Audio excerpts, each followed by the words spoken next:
प्रधानमंत्री की डिग्री का मामला जब से सामने आया है, पूरी की पूरी भारतीय जनता पार्टी बौखला गई है। सारे मंत्री, सारे प्रवक्ता, सारी की सारी भारतीय जनता पार्टी अपने प्रधानमंत्री के फर्जी डिग्री को सही साबित करने में जुट गई है। और मैं इसको फर्जी डिग्री क्यों कह रहा हूं? इसलिए कह रहा हूं कि प्रधानमंत्री जी ने जो डिग्री सार्वजनिक की है, प्रधानमंत्री जी की जो डिग्री गृह मंत्री अमित शाह जी के द्वारा प्रेस कॉन्फ्रेंस में दिखाई गई है, वो डिग्री अपने आप में कई सवाल खड़े करती है। अभी सिलसिलेवार करके मैं आपके सामने बताऊंगा।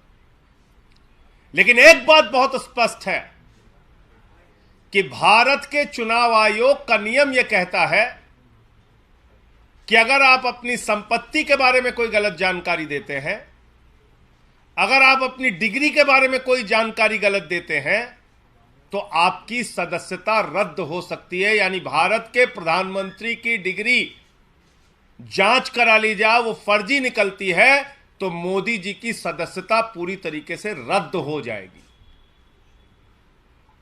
वो न सांसद बचेंगे, न चुनाव लड़ने के योग्य बचेंगे, क्योंकि एक बहुत बड़ा फर्जीवाड़ा है भारत के प्रधानमंत्री की ओर से। तो इसलिए अब मैं आपको सिलसिलेवार करके बताऊंगा कि इनकी डिग्री फर्जी कैसे। नंबर एक, यह वो डिग्री है जो गृह मंत्री अमित शाह ने प्रेस कॉन्फ्रेंस करके दिखाई थी और कहा था कि प्रधानमंत्री की मास्टर डिग्री यह है। गुजरात विश्वविद्यालय से उन्होंने मास्टर ऑफ आर्ट्स किया है। अब इस डिग्री में देखिए आप, नकल के लिए भी अकल चाहिए होती है, लेकिन इस नकल में अकल का इस्तेमाल नहीं किया गया। यहां पर यूनिवर्सिटी लिखा हुआ है और यूनिवर्सिटी की स्पेलिंग में विक्ट्री का वी जो आता है, उसके इस्तेमाल की जगह बैट का भी इस्तेमाल किया गया है। यह हो गया यूनिवर्सिटी। तो हमारे मोदी जी यूनिवर्सिटी से पढ़ाई किए हुए हैं और इसी सर्टिफिकेट में एक जगह और यूनिवर्सिटी लिखा हुआ है, नीचे उसकी अंग्रेजी ठीक लिखी हुई है। यहां बी आ गया, यहां पे विक्ट्री का वी आ गया। ये देखिए आप, इसी सर्टिफिकेट की बात कर रहा हूं जो गृह मंत्री जी ने दिखाई।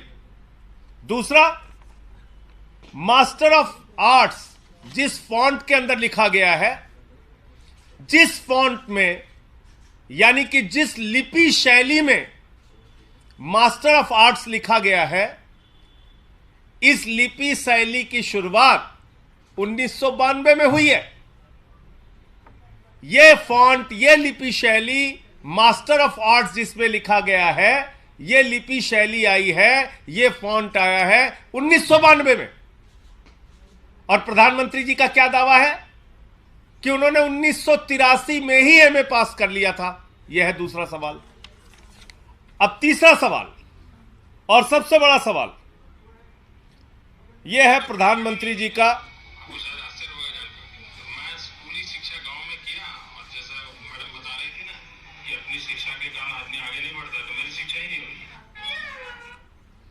तो ये प्रधानमंत्री जी का वक्तव्य है, मेरा नहीं, माफ कीजिएगा। यह किसका वक्तव्य है? भारत के प्रधानमंत्री आदरणीय नरेंद्र मोदी जी का वक्तव्य है, मुख्यमंत्री गुजरात बनने के बाद। आज मेरा सिर्फ एक सवाल है मीडिया के माध्यम से, और भारतीय जनता पार्टी के किसी भी नेता में अगर साहस और हिम्मत है तो जाकर प्रधानमंत्री जी से इस सवाल का जवाब पूछ के बता दीजिए। सवाल क्या है? 79 में और 78 में अगर बैचलर डिग्री दिल्ली विश्वविद्यालय से प्रधानमंत्री ने कर ली, 1983 में मास्टर ऑफ आर्ट्स की डिग्री गुजरात विश्वविद्यालय से कर ली। अगर आपकी 1989 में बीए की डिग्री हो गई, 1983 में एमए की डिग्री हो गई, तो भैया प्रधानमंत्री जी देश के सामने इस बात का खुलासा कर दीजिए कि फिर 2005-6 के दौरान या मुख्यमंत्री बनने के बाद का ये जब का भी भाषण है, आपने क्यों एक टीचर को संबोधित करते हुए कहा कि आपकी कोई शिक्षा दीक्षा नहीं है, स्कूली शिक्षा के आगे आप नहीं पढ़े। ये तो आपका बयान है, मेरा बयान नहीं है।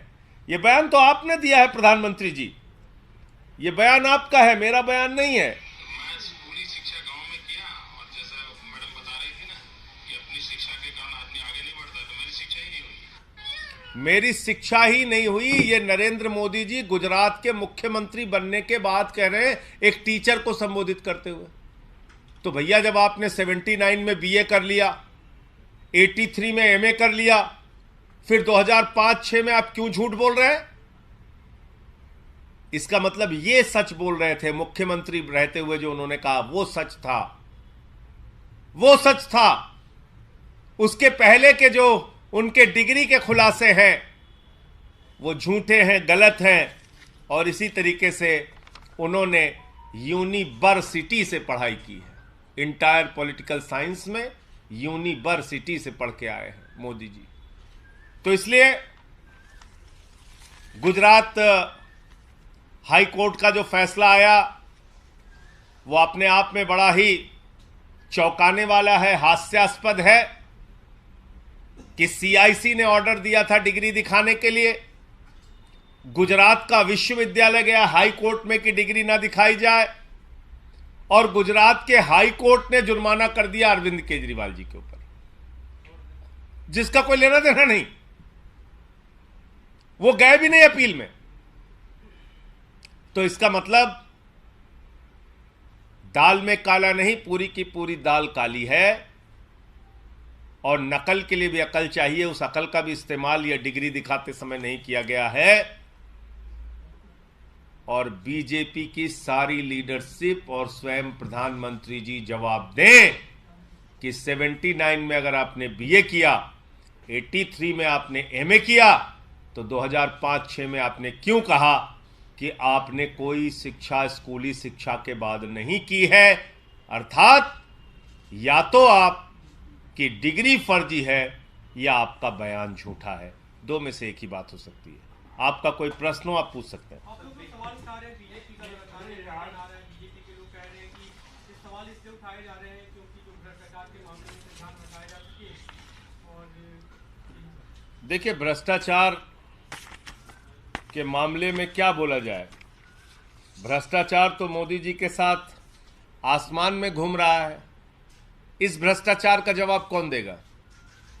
ये भ्रष्टाचार जो आसमान में घूम रहा है, अडानी वाला, जिसमें आराम से लेटे हुए हैं मोदी जी, कह रहे हैं लूट ले बेटा लूट ले, सारा हिंदुस्तान लूट ले। देखिए आप, ये तस्वीर भूल गए आप? ये अडानी की तस्वीर है।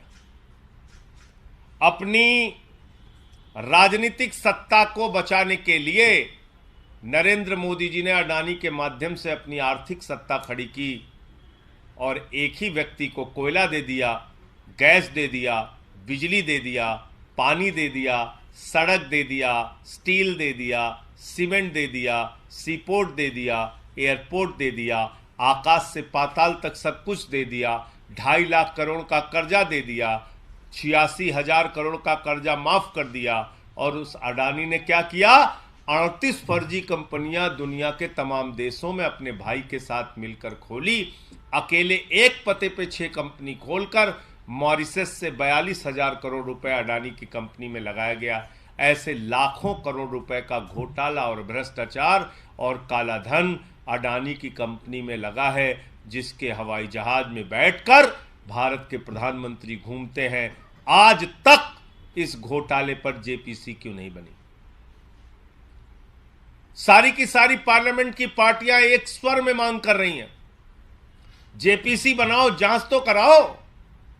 जांच नहीं कराते, क्योंकि घोटाले में भारत के प्रधानमंत्री और भारत की सरकार सर से पांव तक डूबी हुई है। यह है सच्चाई। और कोई प्रश्न हो आप लोगों का? धन्यवाद। गुजरात हाई कोर्ट के सामने आया जो 2002 के दंगे में जो मामले में जो रेप और मर्डर के आरोपी थे उन 26 लोगों को रिहा कर दिया गया है। आप अभी इस प्रेस कॉन्फ्रेंस में जानकारी दे रहे हैं, मुझे इस पूरे घटना की जानकारी नहीं है, लेकिन मेरा अपना ये मानना है, नफरत की राजनीति, दंगे फसाद की राजनीति, गुंडागर्दी की राजनीति, समाज को तोड़ने की राजनीति इस देश को विखंडित करेगी और ऐसा करने वाले के खिलाफ सख्त से सख्त सजा होनी चाहिए। पश्चिम बंगाल और बिहार में कुछ जगह हिंसा हुई है। उस हिंसा की कुछ तस्वीरें हम लोगों ने देखी। पहली बात तो भगवान श्री राम की मर्यादा के विपरीत, उनका जो जीवन चरित्र था उसके विपरीत जाकर अगर हम रामनवमी के जुलूस में राष्ट्रपिता महात्मा गांधी के हत्यारे गोडसे की फोटो लेके घूमेंगे तो फिर ये बहुत बड़ा सवाल है हमारी व्यवस्था के ऊपर कि आखिर राष्ट्रपिता महात्मा गांधी के हत्यारे की तस्वीर का, गोडसे की तस्वीर का रामनवमी के जुलूस से क्या लेना देना है? क्या प्रभु श्री राम ने यही हमें सिखाया है? यही उनकी मर्यादा, यही उनका आदर्श है? रामचरितमानस से हमें यही शिक्षा मिलती है जो रामचरितमानस कहता है सब नर करहि परस्पर प्रीति, यानी कि सारे लोग आपस में प्रेम भाव से रहें। तो हम किस ओर बढ़ रहे हैं? क्या संदेश देना चाहते हैं? हिंसा करने वाले हिंदू धर्म के हों या मुसलमान धर्म के, किसी भी धर्म के व्यक्ति हों, किसी भी राज्य की हिंसा हो, उसके खिलाफ सख्त से सख्त कार्रवाई होनी चाहिए। और अभी तो सुप्रीम कोर्ट तक ने कह दिया, नफरत फैलाने वालों के खिलाफ जो लोग कार्रवाई नहीं करते, नफरत की भाषा बोलने वालों के खिलाफ जो कार्रवाई नहीं करती, वो सरकारें नपुंसक सरकार है। ये तो सुप्रीम कोर्ट की टिप्पणी आ गई है। अब तो मोदी जी को और बीजेपी वालों को शर्म करनी चाहिए। नफरत की बुनियाद पे देश आगे नहीं बढ़ेगा, मोहब्बत की बुनियाद पे आगे बढ़ेगा।